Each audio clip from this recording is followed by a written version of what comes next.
राज्याचे उपमुख्यमंत्री आदरणीय अजितदादांचं आज दुःखद निधन झालं. आमचा सगळा आधार गेलेला आहे. आमचं कुटुंबाचा प्रमुख गेला. राष्ट्रवादी परिवाराचा प्रमुख गेला. अचानक असा इतका महाराष्ट्रामध्ये जीव तोड काम करणारा नेता, पहाटे 4 वाजता उठून सगळ्या समाजाकरता दिवस रात्र काम करणारा नेता अशा पद्धतीनं जाईल असं स्वप्नात सुद्धा वाटलं नव्हतं. हे घडलं.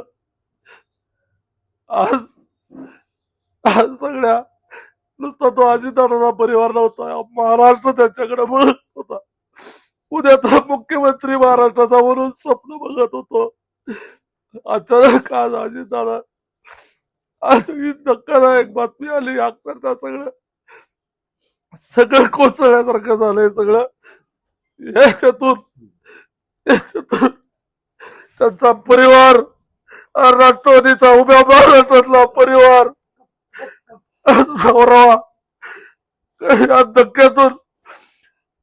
या धक्क्यातून सगळ्या कार्यकर्त्यांनी, महाराष्ट्रातील अजितदादावर प्रेम करणाऱ्या सगळ्यांनी सावरलं पाहिजे.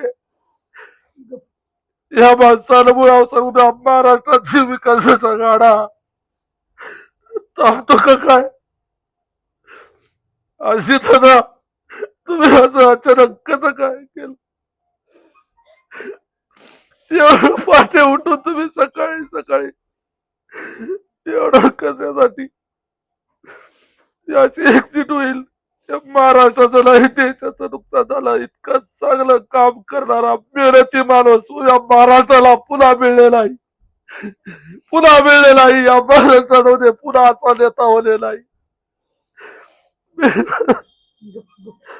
माझा परिवार आणि माझ्या सगळ्या जिल्ह्याच्या वतीनं तुम्हाला श्रद्धांजली अर्पण करतो दादा.